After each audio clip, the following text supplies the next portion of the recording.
네, 한 가지 빠졌는데 여러분 들어올 때 오늘도 순 배정표 받으셨을 거예요. 여러분 순 모임 바뀌신 분들 이미 전화 연락 받으셨겠지만 바뀌신 분들 확인하시고 나중에 순장 잘 찾아가시고요. 제가 매번 말씀드리지만 한 3주에서 4주 정도는 순이 계속 바뀔 수 있습니다. 여러분들 너무 상처받지 마시고 또 누락되신 분도 있을 거예요. 지난주에도 누락됐는데 이번 주에도 누락됐다. 사람이 하는 일이 다 그래요. 그래서 우리가 하나님을 믿는 거예요. 마음에 상처받지 마시고 안내 데스크에 와서 친절하게 그냥 말씀해 주시면 여러분 순 배정 도와드리도록 하겠습니다. 네, 오늘은 영적 전쟁 13번째 시간입니다. 13주나 배웠어요. 깨어서 기도하라는 제목으로 함께 말씀을 나누려고 합니다. 살다 보면 우리가 꼭 깨어 있어야만 하는 시간이 분명히 있어요. 예를 들면 시험 기간과 같은 시간이죠. 깨어서 공부해야만 합니다. 내일 당장 시험이면 일어나서 공부를 해야 하는데 나의 가랭과 다르게 나의 육신은 계속 잠들라라고 이야기합니다. 육신의 유혹을 이기지 못하고서 그냥 잠들고 나면 아침에 일어나서 엄청 후회를 하게 되죠. 그리고 나서 학교에 가면 엄청 피곤해 보이는, 누가 봐도 이미 밤샜다라고 얼굴에 써있는 친구들이 어제 공부해야 하는데 하나도 못하고 잠들어 버렸어, 이런 거짓말을 하는 걸 들으면서 내 마음 가운데는 나는 진짜 잠잤는데 굉장히 평안한 얼굴을 하면서 두려워하게 되는 것이죠. 또 저는 연애할 때 그 아내가 브라질에 있었고 제가 한국에 있었거든요. 12시간 차이 시차가 나요. 그래서 전화 통화를 할 때 제가 이제 보통 낮에 전화를 하면 아내는 밤늦게 전화를 받습니다. 그리고 제가 밤에 전화를 하면 아내는 낮에 전화를 받죠. 그러니까 보통 이제 감성적인 밤에 전화 통화를 저는 많이 하는데 밤에 전화를 하다가 깨어 있어야 되는데 피곤하니까 나도 모르게 전화 통화하다가 잠들어 버리는 거예요. 남자들은 간혹 그럴 때가 있어요. 대화를 하다가 보면 이 자매가 너무 길게 이야기하면 나도 모르게 중심은 다른 데 가 있다가 그냥 잠들어 버리는 거예요. 아침에 일어나면 핸드폰이 도리에 그대로 돌려져 있는 거예요. 일어나서 큰일 났다. 그래서 전화기를 돌려서 그 당시 여자친구에게 전화를 하면 엄청난 두려움에, 왜냐하면 제가 이제 아침이라고 낮이라고 생각하고 전화하면 아내는 밤대로 이제 굉장히 감성적인 밤이 되었기 때문에 이 남자가 어저께 했던 일들을 계속 묵상하고 있거든요. 그래서 굉장히 두려움에 전화를 했던 그런 기억이 있습니다. 이처럼 깨어있어야 할 시간에 우리가 잠들어 버리면 엄청난 부작용을 경험하게 되는 거예요. 우리의 삶 가운데 잠들지 말아야 될 순간이 있습니다. 깨어있지 않으면 우리는 너무나 많은 것을 내가 모르는 사이에 빼앗기는 그런 시간들이 있어요. 그 순간에 잠들지 않고 잘 분별하는 사람, 잘 분별해서 깨어있는 사람, 그 사람을 우리는 지혜롭다라고 이야기합니다. 우리의 영적인 부분도 마찬가지예요. 깨어 있어야 할 때가 있는 거예요. 바로 기도의 때입니다. 사단은요, 근데 그 시간에 오히려 우리의 눈을 감게 만들고 쉬라고 이야기하고 잠들라고 우리를 유혹하는 것이죠. 사단의 말을 따라서 잠들고 그 유혹에 넘어가면 우리는 결국 엄청나게 큰 부작용을 경험할 수밖에 없게 되는 거예요. 오늘은 그 부작용 3가지에 대해서 이야기하고 어떻게 하면 우리가 그 부작용을 경험하지 않을 수 있을까에 대해서 나눠보려고 합니다. 깨어서 기도해야 될 때 기도하지 않으면 우리에게 찾아오는 첫 번째 부작용은 우리의 삶 가운데 감사를 잃어버리게 된다라는 거예요. 기도는 제가 지금 계속해서 강조하고 있지만 우리로 하여금 기도는 은혜를 깨닫게 하고 은혜 앞에서 우리는 감사할 수 있기 때문에 기도하는 사람이 감사할 수 있는 것이고 기도하지 않는 사람은 감사를 잃어버릴 수밖에 없다라는 사실이죠. 말씀은 이것에 대해서 우리에게 자주 언급합니다. 골로새서 4장 2절 말씀 함께 읽어볼까요? 골로새서 4장 2절 시작. 항상 기도에 힘쓰고 기도 가운데 감사함으로 깨어 있으십시오. 말씀이 아주 노골적으로 이야기하고 있어요. 항상 기도에 힘쓰고 기도 가운데 감사함으로 깨어있으라 라고 사도 바울은 권면하고 있습니다. 이 권면에 한 가지 조건이 있어요. 그것이 무엇이냐면 바로 기도가 우리를 감사함으로 인도한다라는 거예요. 많은 사람들이 감사가 어디서부터 오는지 굉장히 궁금해하는데 성경은 아주 명확하게 이야기합니다. 감사라는 것은 어떤 특정한 상황에서 오는 것이 아니라 바로 기도로부터 온다라는 것이죠. 사단은 이것을 알고서 바쁘다는 이유로 우리의 기도를 멈추고 우리가 기도를 멈추고 쉬기를 끊임없이 권면합니다. 하지만 그렇다고 해서 우리가 기도를 멈추면 모든 것이 행복한가? 모든 것이 감사한가? 그렇지 않아요. 행복과 감사는 오히려 우리 인생 가운데 사라짐을 경험하게 되는 것입니다. 그리고 그 사라진 그 자리에 여러 부정적인 감정들과 생각들이 들어차기 시작하는 것이죠. 기도를 멈추면 내 인생 가운데 여유가 생길 것 같고, 기도를 멈추면 행복할 것 같은데, 오히려 기도에 멈춘 그 자리에 감사가 사라져버리고 그 자리에 부정적인 생각과 감정들이 차오르면서 허무한 세상을 이야기하기 시작하고, 오히려 감사가 사라진 정말로 황폐한 그런 하루하루를 경험하게 되는 것이죠. 왜냐하면 계속해서 말씀 가운데서 이야기했듯이 기도는 세상 가운데 숨겨져 있는 하나님의 계획, 하나님의 은혜를 바라보게 하는 그 능력이 있기 때문에 기도할 때 우리는 감사할 수 있는데, 그 기도의 능력의 공급이 끊어져 버렸기 때문에 우리는 하나님의 은혜를 바라보지 못하고 감사할 것도 찾지 못한 채 계속 원망하고 부정적인 삶을 살아갈 수밖에 없다라는 것이죠. 그러기에 반대로 아무리 최악의 상황이라 할지라도 기도하는 사람은 하나님의 계획하심을 바라보고 그 상황 속에서 그 최악의 상황이라 할지라도 그럼에도 불구하고 감사할 것들을 발견하고 감사하며 살아가는 인생을 살아가게 되는 것이죠. 성경에 수많은 인물들이 바로 그런 감사의 캐릭터들이 있어요. 대표적인 인물이 바로 다니엘이에요. 다니엘의 감사의 고백을 보십시오. 그가 감사할 수 있는 상황 가운데 감사했었을까요? 다니엘이 처한 상황은 최악의 상황이었어요. 사자굴에 들어갔거나 음모로 인하여 정치 세력의 위협을 받을 때 그는 오히려 감사했었다라는 것을 알 수 있습니다. 왜냐하면 그가 상황에 개의치 않고 깨어서 기도하는 사람이었기 때문에 그런 것이죠. 깨어서 기도했기 때문에 최악의 상황이지만 그 최악 가운데서 감사할 것들을 발견하고 감사하는 삶을 살아갈 수 있었다라는 거예요. 다윗도 마찬가지예요. 아들에게 배반당했을 때도, 사울 왕에게 죽음을 당할 뻔한 그 위기에서도, 적들에게 포위당했을지라도 그는 감사했어요. 그가 감사할 수 있었던 이유는 상황의 두려움에 눌려서 잠들어 버리거나 포기하지 않고 오히려 깨어서 기도했었기 때문에 그는 감사할 수 있었다라는 것입니다. 우리는요, 어려서부터 이런 이야기 교회 다니는 사람들이면 지겹게 들었을 거예요. 근데 우리가 그렇게 살아가지 못하고 있을 때가 너무나 많죠. 사랑하는 여러분, 들음으로써 여러분을 깨달으려고 하지 말고요, 여러분의 삶의 실천함으로 감사의 능력을 깨닫게 되기를 예수님의 이름으로 축원합니다. 여러분 주변을 보세요. 조금만 살펴보면 기도하는 사람의 삶 가운데는 감사가 넘쳐나게 되어 있습니다. 우리가 흔히 이야기하는 기도하는 사람, 그 사람은 기도하는 모습을 보지 않고 그 삶만 봐도 그 사람이 얼마나 기도하는 사람인지 알 수 있어요. 왜냐하면 그의 입술 가운데 감사의 고백이 있고 그 입술 가운데 사랑의 고백이 있기 때문에 그래요. 하지만 기도하지 않는 사람의 삶을 보세요. 어때요? 그 입술 가운데 불평과 불만과 부정적인 것들이 끊임없이 쏟아져 나온다라는 것을 알 수 있습니다. 여러분의 영혼의 컨디션은요, 절대로 여러분의 상황의 컨디션이 결정하는 것이 아닙니다. 여러분의 기도가 여러분의 영혼의 컨디션을 결정한다는 사실을 깨닫고 기도하는 저와 여러분들이 되기를 예수님의 이름으로 축원합니다. 우리 영적인 최고의 컨디션을 가지고 살아야 되지 않겠습니까? 그리스도인이라면. 그렇다면 우리는 깨어서 기도할 수 있는 한 사람이 되어야 하는 것이죠. 깨어서 기도하라 이 말씀의 제목을 딱 든 순간 우리 모두의 마음을 찔리게 하는 것이 한 가지 있을 거예요. 가장 깨어서 기도하는 그 시간, 새벽 홀리스타. 홀리스타. 깨어서 기도해야 하는데 이번 주 홀리스타 제가 허브해온 일에 가장 최악의 출석 인원을 기록했어요. 8명. 8명이 나와서 기도하는 날이 있었더라고요. 사랑하는 여러분, 새벽을 깨어서 기도하는 그리스도인이 되기를 예수님의 이름으로 축원합니다. 아멘? 새벽을 깨어서 기도하면 여러분의 인생이 변화될 거예요. 여러분의 삶이 감사의 삶으로 변화되고 감사가 여러분의 가장 큰 매력이 될 것이고 그 감사로 세상을 감동시키는 사람이 될 것입니다.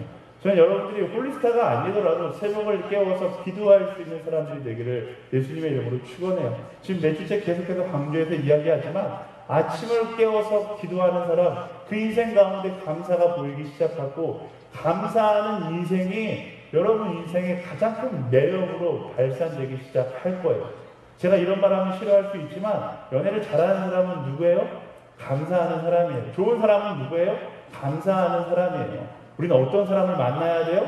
감사할 수 있는 사람을 만나야 돼요. 아주 간혹 가다가 남자친구나 여자친구를 저에게 데려와서 소개시켜주는 사람이 있어요. 제가 만나고서 막 이야기, 대화 나누고서 가요. 그럼 물어봐요. 목사님, 제 여자친구 어때요? 제 남자친구 어때요? 제가 뭐라고 이야기해 드릴까요? 참 100이면 100, 좋은 사람 같아라고 이야기합니다. 네. 하지만 제 마음의 점수는 다른 데 매겨져 있어요. 어디에 매겨져 있어요? 저 사람이 얼마나 감사할 줄 아는 사람인가에서 그 사람이 얼마나 좋은 사람인가가 매겨지는 거죠. 왜냐하면 감사할 줄 아는 사람은 기도하는 사람이기 때문에 그래요. 저는 여러분들이 기도하는 사람을 만나게 되기를 예수님의 이름으로 축원합니다.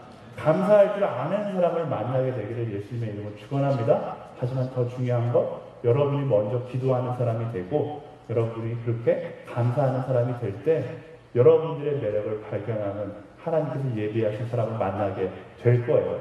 좋은 사람 만나고 싶죠? 네, 기도하세요. 그리고 감사하는 삶을 살아가세요. 우리 옆 사람에게 축복이자 권면에 한번 해볼까요? 기도할지어다. 네. 한 번 더 할 때 감사할지어다. 네. 여러분들 그렇게 기도하고 감사하는 사람이 되어야 하는 것입니다. 기도하지 않고서는 이 세상 가운데 우리는 불평하는 인생을 살 수밖에 없는 거예요.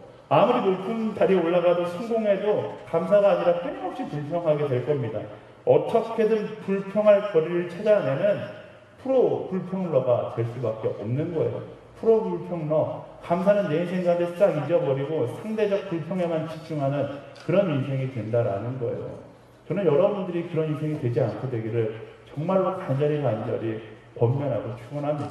세상에 프로 불평러가 너무나 많습니다. 특히 예수 그리스도를 믿지 않는 사람들 가운데 프로 불평러가 너무나 많아요. 뭐 예수님이 안 믿는 사람은 그 사람이 어쩔 수 없이 그렇다 치더라도 그리스도인의 프로 불평러가 되어서는 안 되는 것이죠. 우리는 기도함으로 내 마음의 감사를 회복하고 어떤 상황 가운데서도 감사를 발견할 수 있는 사람이 되어야 하는 것입니다. 이번 주 수능인데요. 이제 수능이라서 이런 예화가 생각났어요. 제가 고등학교 다닐 때 굉장히 유명했던 이야기인데, 제가 수원에서 고등학교를 나왔는데, 저 때는 비평준화 지역이 많았어요. 그래서 수원은 평준화 지역이었는데, 안양은 비평준화 지역이었거든요. 요즘은 평준화가 됐는데, 예전에 안양에서 제일 유명한 고등학교, 여러분 다 어느 고등학교일까요? 안양 고등학교. 네, 수많은 국회의원들과 많은 사람들을 배출해냈던 안양 고등학교. 비평준화 지역에서 안양고등학교 너무 공부를 잘하는 학교예요. 근데 그 고등학교에서 있었던 유명한 일화가 그런 거였어요. 한 친구가 전교에서 꼴찌를 했대요. 집에 와서 엄마한테 이렇게 이야기했대요. 엄마, 전 죽어야 돼요.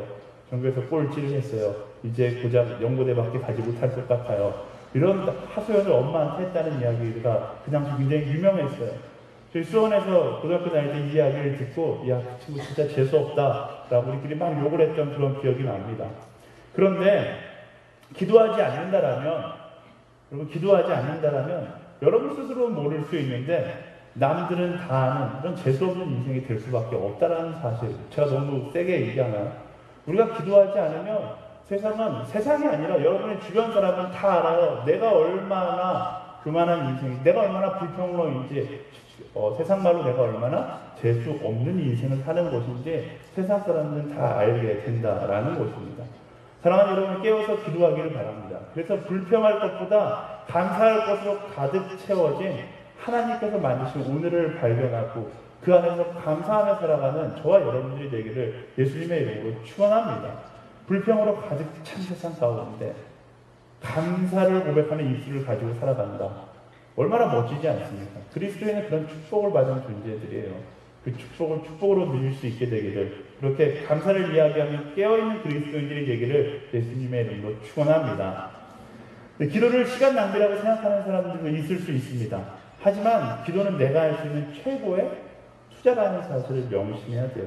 깨어서 기도하는 것을 아까워하지 말고요.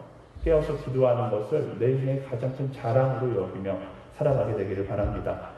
깨어서 기도하지 않는 사람의 부작용, 첫 번째는 감사를 잃어버린다 이고요. 두 번째는 기도하지 않는 자의 부작용, 두 번째는 마가복음 14장 37절, 38절 말씀 함께 보도록 할게요. 시작. 그러고 나서 그들은 자고 있었습니다. 예수께서 그들에게 말씀하셨습니다. 시몬아, 자고 있느냐? 내가 한 시간도 깨어있지 못하겠느냐? 시험에 들지 않도록 깨어서 기도하여라. 마음이 간절한데 육신이 약하구나. 근데 두 번째 기도하지 않는 자의 부작용은 사단이 공격할 때 너무 허무하게 당한다라는 거예요. 사단의 공격 앞에 찍소리도 못하고 시험에 빠지게 된다라는 것이죠. 예수님께서 제자들에게 기도하지 않고 잠자고 있으니까 제자들에게 이렇게 말씀하세요. 시험에 들지 않도록 깨어서 기도하라. 다시 말하면 깨어서 기도하지 않으면 우리는 시험에 들 수밖에 없다라는 거예요. 우리의 많은 기도의 부분이 시험에 들어서 기도하기 시작할 때가 많습니다.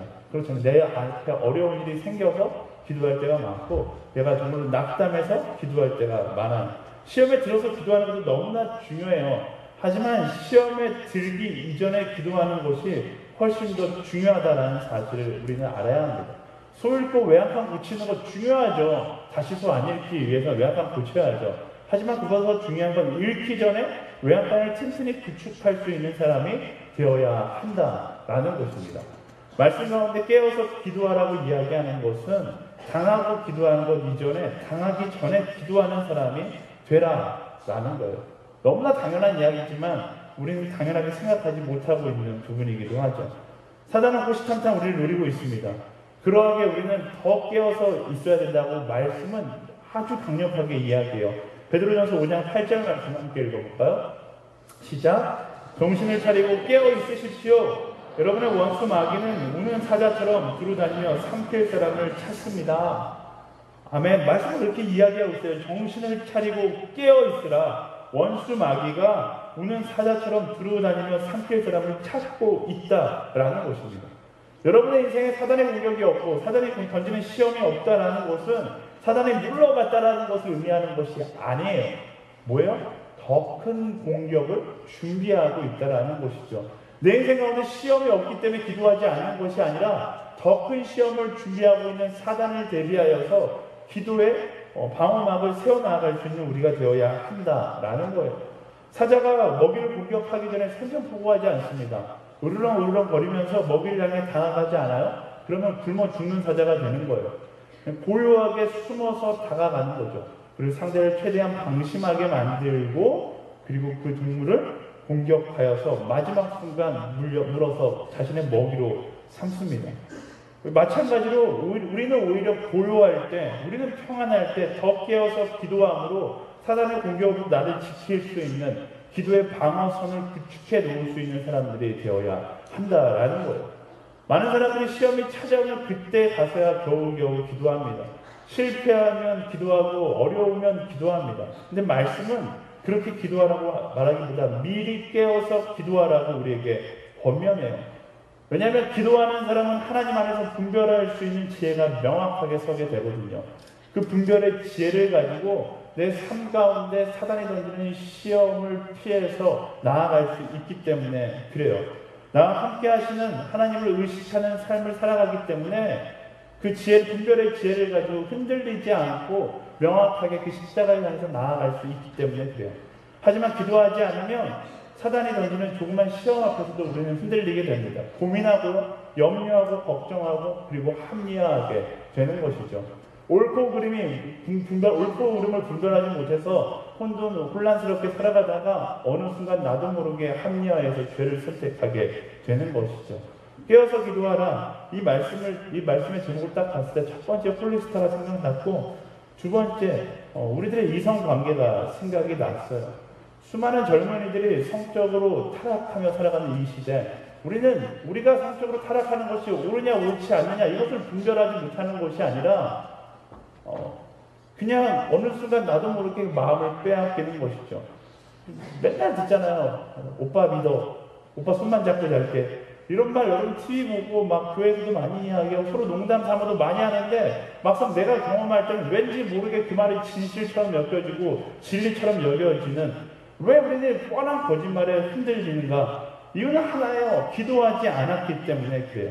기도하지 않으니까 내 영적 기준이 올바로 서 있지 못하고 흔들리니까, 내 삶의 전반적인 부분에서 내 영적 기준이 세워지지 않고 흔들리니까 결국 그 흔들리는 기준을 목격하는 사단은 어김없이 공격하고 그 사람을 넘어뜨리는 것이죠. 성적인 부분뿐만 아니라 내 삶의 전반적인 모든 부분에서 우리는 영적인 흔들리는 기준을 가지고 살아갈 때가 너무나 많아요. 그리고 그 기준 가운데 착각에 빠지며 나아가는 것이죠. 왜 흔들리고 왜 착각에 빠져요? 깨어서 기도하지 않으니까. 깨어서 기도하지 않으니까 착각하고 합리화하게 되는 거예요. 하나님께서 깨어 계신다는 사실조차 망각한 채 마치 이런 거예요. 우리가 눈 감고 있으니까 하나님이 나를 보지 못하겠지. 꿩이 그런다 그러잖아요. 꿩이 막 쫓아가서 소리 확 지르면 숯불에 머리를 다 쳐박고 엉덩이 다 내놓고 있는데 날 안 보이겠지라고 생각한대요. 이런 꿩 같은 생각을 하면서 우리가 살아갈 때가 너무나 많다라는 것입니다. 내가 안 보니까, 내가 의식하지 않고 내가 아니라고 얘기하니까 하나님도 아니라고 생각하시겠지 생각하고 착각하고 마음껏 타협하며 불법을 잃지 않고 거짓을 행하며 거리낌 없이 살아가는 어리석음을 범하며 살아가는 것입니다. 사랑하는 여러분, 하나님은 쉬지도 않으시고 우리를 바라보고 계세요. 우리와 함께하고 계시다는 사실을 잊지 않기를 바랍니다. 하나님은 절대적인 진리의 편에 서서 합리화하는 우리를 기뻐하시지 않는다라는 것을 기억하세요. 어떻게 그 하나님을 기억해요? 깨어서 기도하는 거예요. 그 기도가 여러분의 삶을 거룩하게 이끈다는 사실을 여러분 마음 가운데 명심하고 깨어서 기도하는 삶을 살아가야 하는 것입니다. 사랑하는 여러분, 제발 세상의 유혹에 흔들리지 않는 그리스도인으로 살아가기를 예수님의 이름으로 축원합니다. 물론 이 안에도 세상의 기준을 따라서 살아가는 사람들이 있을 거예요.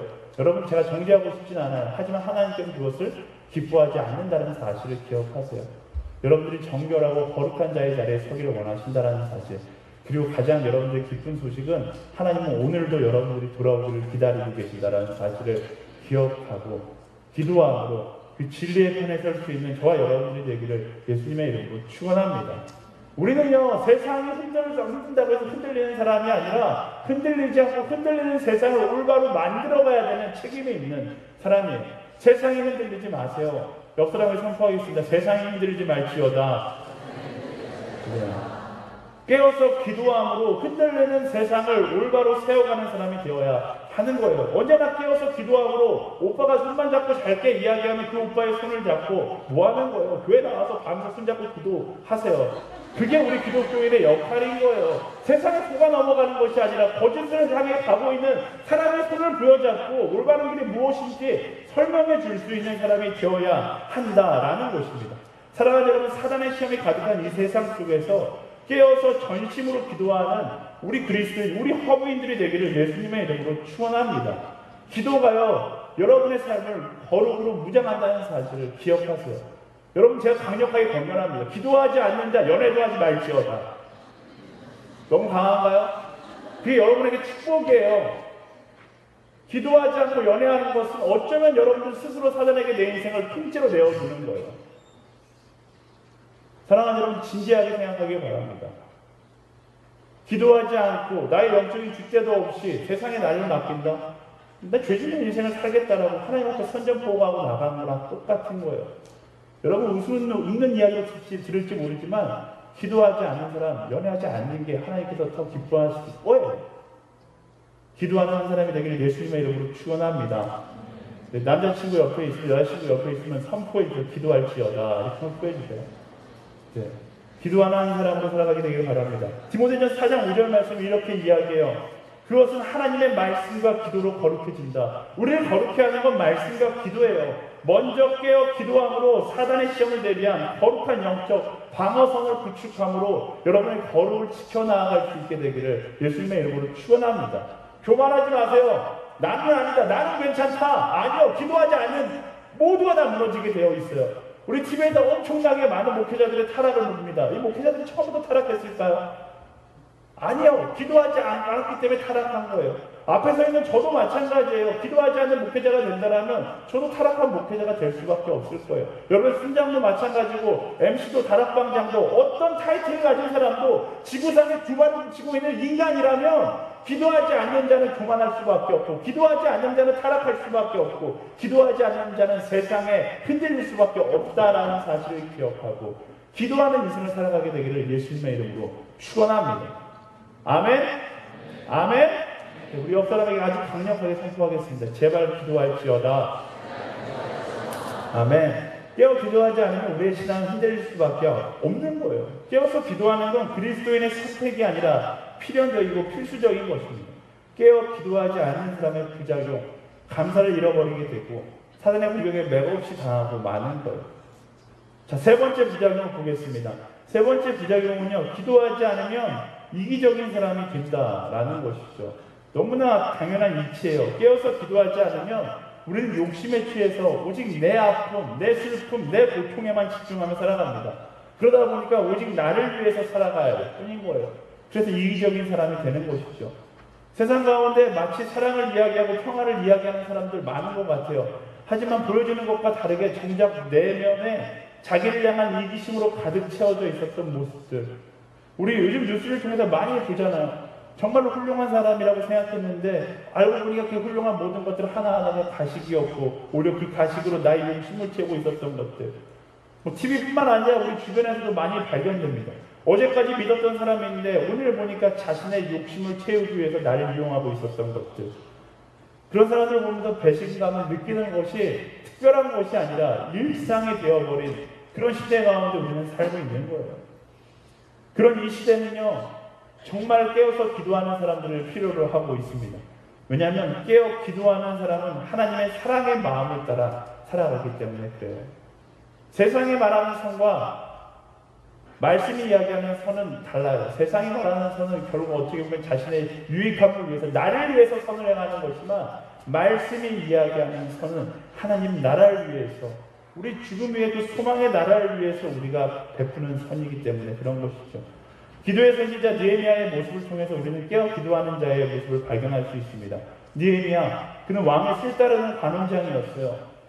쉽게 말하면 권력자였다라는 것입니다. 술따르는 것이 얼마나 대단한 위치냐라고 부를 수 있지만 당시 권력 싸움이 치열했던 시기에 왕의 독살 위험을 가장 가까이에서 관리할 수 있었던 사람이 두 사람인데, 술 맡은 관원장하고 음식을 맡은 관원장이었어요. 왕이 가장 신이 많은 자리에 느헤미야가 있었다라는 거죠. 다시 말하면 이스라엘 사람으로서 가장 성공할 수 있는 최고의 자리에 그가 있었다라는 거예요. 그는 이룰 것을 다 이룬 사람이었습니다. 근데 그는 성공의 자리에 있었지만 기도의 사람이었기 때문에 이기적인 선택을 하지 않았어요. 오히려 이타적인 선택을 하기 시작합니다.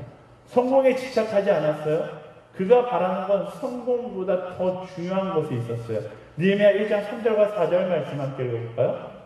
시작. 그들이 내게 말했습니다. 포로로 잡혀오지 않고 그 지방에 남아있는 사람들은 지금 큰 고난과 수모를 당하고 있습니다. 예루살렘 성벽은 무너졌고 그 성문들은 다 불에 탔습니다. 나는 이 말을 듣고 그만 주저앉아 울고 말았습니다. 나는 몇 날 며칠 동안 슬픔에 잠긴 채 금식하면서 하늘의 하나님 앞에 기도하며 말했습니다. 느헤미야는요, 성공한 자신을 바라보는 것이 아니었어요. 이 장면에서 나는 살았다. 남은 이스라엘 사람들은 죽었지만 그래도 나는 살았다. 그걸로 만족하며 안위하는 사람이 아니었다라는 거예요. 오히려 민족의 아픔을 보는 눈이 있었고 그것을 위하여 기도하고 눈물을 흘렸던 사람이 바로 느헤미야였다라는 것입니다. 그는 나라를 사랑하고 내 이웃의 슬픔을 자신의 슬픔으로 여길 줄 아는 사람. 그가 왜 이런 사람이었어요? 그는 기도의 느헤미야라고 부르는, 깨어서 기도하는 사람이었기 때문에 그래요. 기도하지 않으면요, 나의 안위를 위해서, 나의 성공을 위해서 나의 이기심만을 가지고 살아갈 수밖에 없는 거예요. 하지만 깨어 기도하는 사람은 나의 욕심을 벗고 사람의 이기심이 아니라 이타심, 누군가를 사랑하고 그 사람을 위한 마음을 가지고 살아가는 것이죠. 그리스도인은 그 마음을 가지고 살아가는 깨어서 기도하는 사람들이 되어야 하는 것입니다. 일제강점기 시절 많은 그리스도인들이 자신의 안위를 포기하고 독립운동을 했었어요. 기독교가 이렇게 아름다운 종교로 인정받던 시절이 있었어요.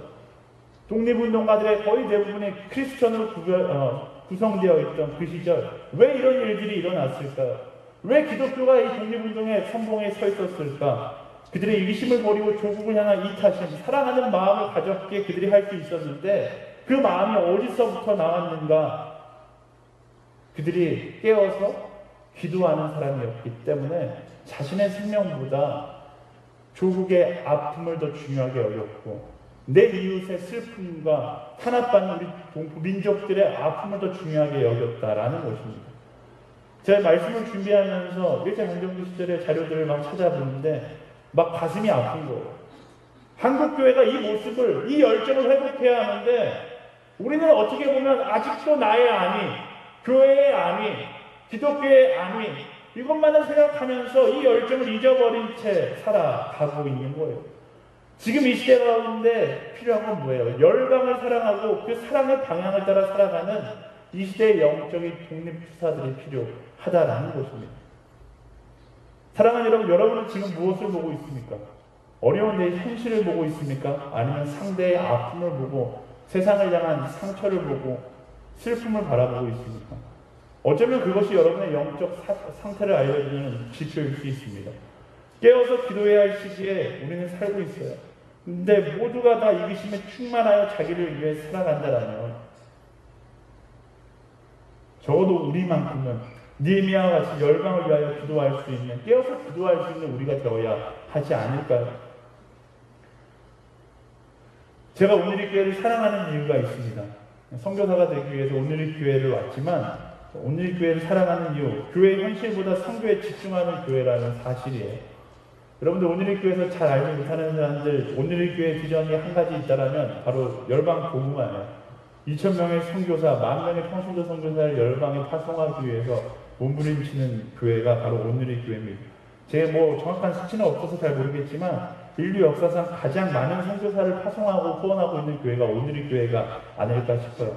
여러분들 해외 나가서 교회 나가서 아무리 큰 교회 가서 이 교회 선교사가 몇 명이냐고 물어보세요. 그러면 여러분들 생각하는 것보다 굉장히 적은 숫자예요.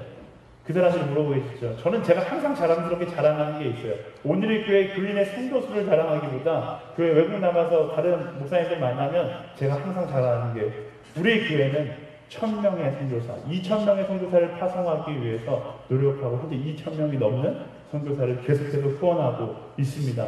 라고 자랑합니다. 그게 바로 오늘의 교회를 사랑하는 이유이고 오늘의 교회가 정말로 자랑스러운 교회일 수 있는 이유인 것이죠.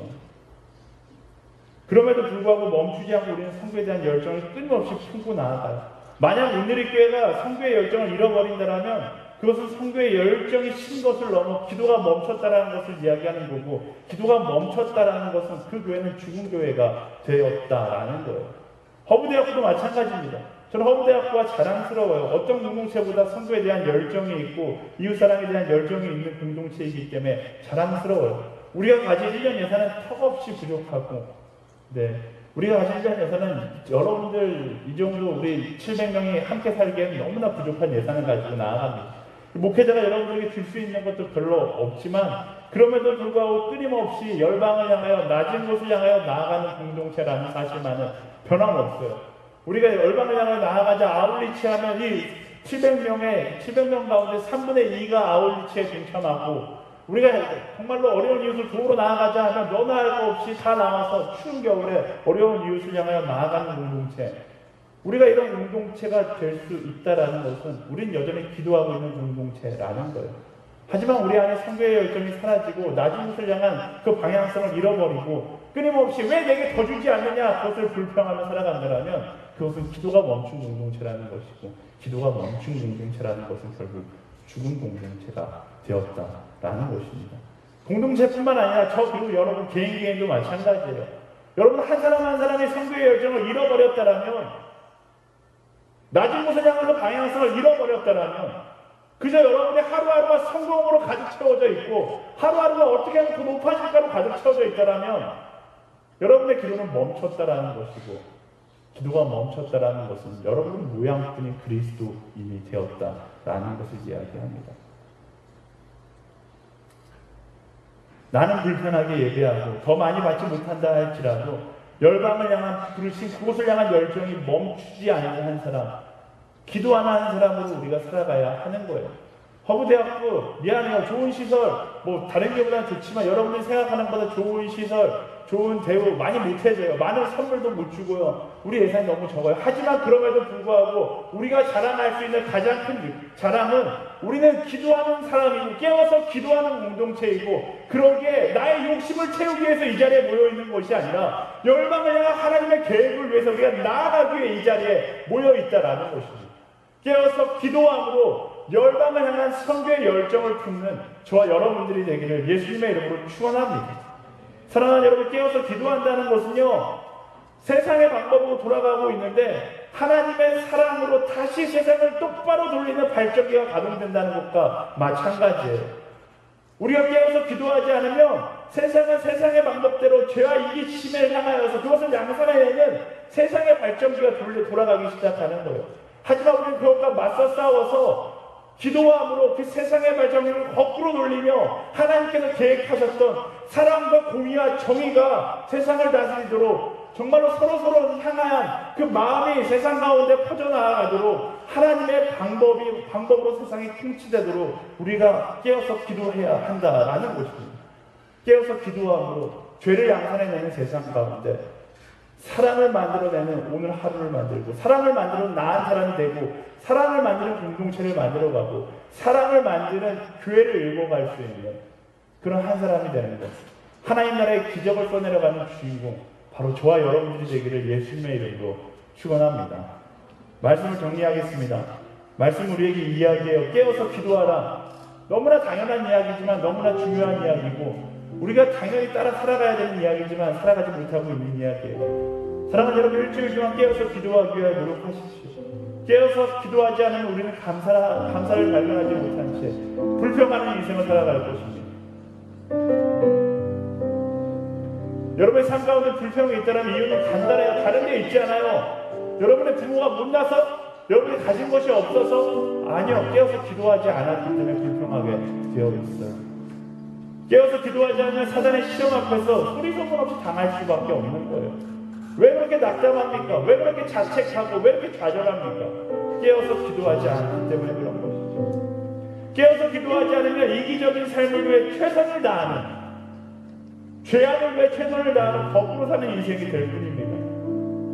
말씀은 이야기해요. 깨어서 기도하라. 사랑하는 여러분, 깨어서 기도함으로 불평이 아닌 감사를 발견할 수 있는 한 사람이 되어야 하고요. 깨어서 기도함으로 사단의 시험에 대비한 거룩한 방어막을 구축하는 한 사람이 되는 것이고, 깨어서 기도함으로 이기심이 아닌 사랑으로 세상을 돌아가게 할, 하나님의 방법으로 세상을 돌아가게 할 수 있는 우리 한 사람, 우리 공동체, 우리 교회, 우리 허브대학과 되기를 예수님의 이름으로 축원합니다. 우리 옆 사람에게 마지막으로 좀 선포하겠습니다. 감사할지어다. 거룩한 방어막을 세울지어다. 사랑으로 살아갈지어다. 그것을 위해서 뭐라고 권면해야 돼요? 깨어서 기도할지어다. 아멘. 깨어서 기도하는 사람이 기억하는 건 한 가지가 있습니다. 바로 하나님의 은혜. 깨어서 기도하는 사람은 은혜 때문에 살아가요. 세상 사람들은 성공을 위하여 살아가지만 우리는 은혜 때문에 살아가는 사람들이에요. 깨어서 기도하는 사람은 그 은혜를 기억하게 되어 있습니다. 그 은혜가 인생의 중심에 서게 되어 있어요. 여러분, 인생 가운데 하나님의 은혜가 중심에 세워져 있습니까? 다른 것이 있더라면 바로 이 시간 깨어서 기도함으로 그 하나님의 은혜를 내 삶의 중심에 다시 한번 초청할 수 있게 되기를 예수님의 이름으로 축원합니다. 이렇게 찬양하며 나아가면서 하나님의 그 은혜를 기억하기를 소망합니다. 하나님의 은혜로 있을 데 없는 자 왜 구속하여 주는지 난 알 수 없고 하나님의 은혜로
하여 주시옵소서. 불평과 불만으로 가득 찬 이 세상 가운데 깨어서 기도하는 한 사람이 되어서 감사하며 살아가게 하여 주시옵소서. 깨어서 기도함으로 하나님의 시험 앞에